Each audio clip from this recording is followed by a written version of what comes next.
किसी शहर में एक बड़ा धर्मात्मा राजा राज करता था। उसके दान धर्म का प्रवाह कभी बंद नहीं होता था।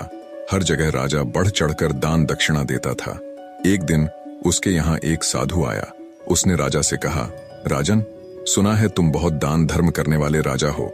तुम्हारे यहाँ से कोई भी खाली हाथ नहीं जाता। क्या मैं जो मांगूंगा वो तुम मुझे दे सकोगे? राजा बोला, कहिए साधु महाराज, आपको क्या चाहिए? साधु ने कहा, या तो 12 वर्ष के लिए अपना राजपाट दे दो या अपना धर्म दे दो। साधु की बात सुनकर पहले तो राजा चिंता में पड़ गया, फिर सोच विचार कर उसने कहा, महाराज, मैंने राजपाट सब आपको दिया, संभालिए इस राजपाट को। इतना कहकर राजा वहां से बिना कुछ लिए सब कुछ छोड़ छाड़ बिल्कुल अकेला चल पड़ा। चलते चलते मार्ग में एक बगीचा आया। वहीं एक कुआं और प्याऊ भी था। बड़ा रम्य स्थान था। राजा वहीं विश्राम करने के विचार से ठहर गया। अगल बगल देखने पर उसे एक जीर्ण कसा हुआ सुंदर घोड़ा दिखाई दिया, जिसके पास एक सुंदर स्त्री बैठी हुई रो रही थी। राजा को स्वभावतः दया आई। उसने उस स्त्री से रोने का कारण पूछा। स्त्री बोली, महाराज, मैं एक राजकुमारी हूँ। मेरे पिता और भ्राता सबको शत्रुओं ने मार डाला है। मैं किसी प्रकार जान बचाकर यहाँ भाग आई हूँ। अब आप ही देव के द्वारा भेजे मेरे आश्रयदाता हैं, अतः मुझे शरण दें। राजा ने कहा, ठीक है, घोड़े पर बैठ जाओ और मेरे साथ साथ चलो। राजकुमारी बोली, नहीं महाराज, आप ही घोड़े पर चलो। आपके सामने मेरा घोड़े पर बैठकर चलना ठीक नहीं है। राजा घोड़े पर सवार हो गया।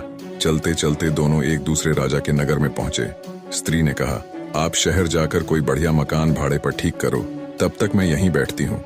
राजा ने कहा, भाई, मेरे पास एक अधेला भी नहीं है, फिर मकान की बात किस मुंह से करूंगा? स्त्री ने कहा, महाराज, रुपयों पैसों की आवश्यकता हो तो मेरे पास से ले जाओ। और उसने निकाल कर 10 मोहरें राजा को थमा दी।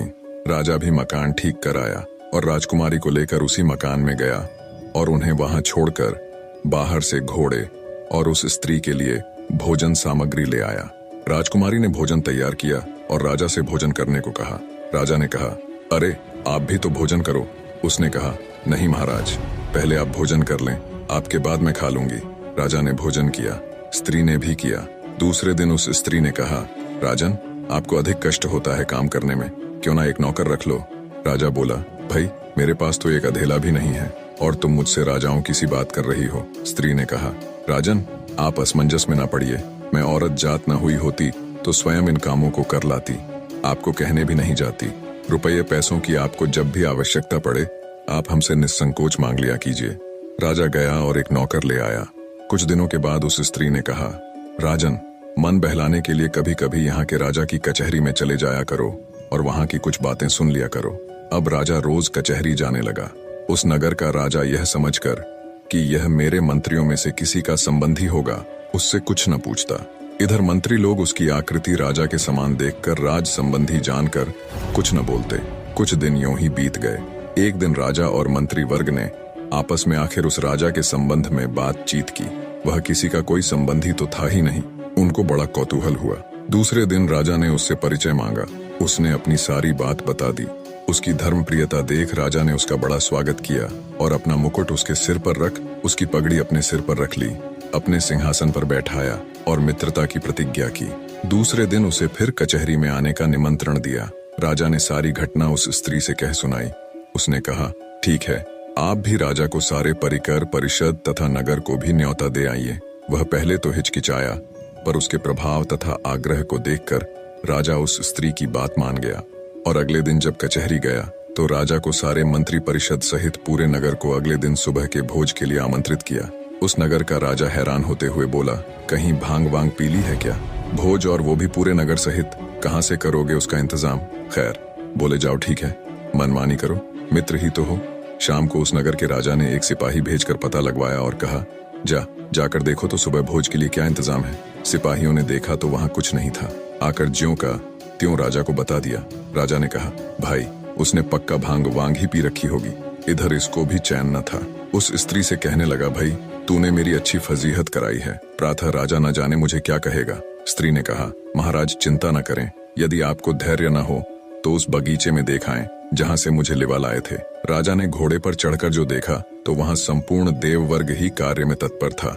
अनंत दिव्य ऐश्वर्य भरा था। उसके आश्चर्य का ठिकाना न रहा। प्रातः काल राजा सहित संपूर्ण नगर को भोजन कराया। इस आश्चर्य को देखकर सभी लोग आश्चर्य में डूब गए। नगर के राजा ने भी सारी व्यवस्था और भोजन के लिए उसकी भूरी भूरी प्रशंसा की। भोजनोपरांत सारा देववर्ग अंतर्ध्यान हो गया। अब उस स्त्री ने कहा, राजन, तुमने उस साधु को कितने दिनों के लिए राज्य दिया था? जरा कागज तो देखो। राजा ने देखा तो समय पूरा हो चुका था। स्त्री बोली, तो अब आप भी अपने राज्य में जाओ और अपना राजपाट संभालो। राजा ने कहा, देवी, तुम्हें छोड़कर तो मैं एक कदम भी न जाऊंगा। स्त्री बोली, राजन, तुम मुझे क्या समझ रहे हो? मैं तुम्हारी स्त्री नहीं हूँ, मैं तो तुम्हारा धर्म हूँ। जब तुमने मुझे नहीं छोड़ा तो मैंने भी तुम्हें नहीं छोड़ा और तुम्हारी स्त्री बनकर तुम्हारे साथ रही और तुम्हें किसी प्रकार का दुख नहीं होने दिया। पर अब जैसी तुम्हारी इच्छा। निष्कर्ष, धर्म के प्रति निष्ठा ही जीवन की वास्तविक सफलता और सुख का मार्ग है। धर्म का पालन करने वाला व्यक्ति चाहे किसी भी परिस्थिति में हो, वह कभी पराजित नहीं होता। धर्म से व्यक्ति न केवल भौतिक सफलता प्राप्त करता है, बल्कि जीवन की गहराई और सत्य को भी समझता है। धर्म के बिना जीवन अधूरा और अराजक हो सकता है, लेकिन धर्म के साथ व्यक्ति हर चुनौती को पार कर सकता है।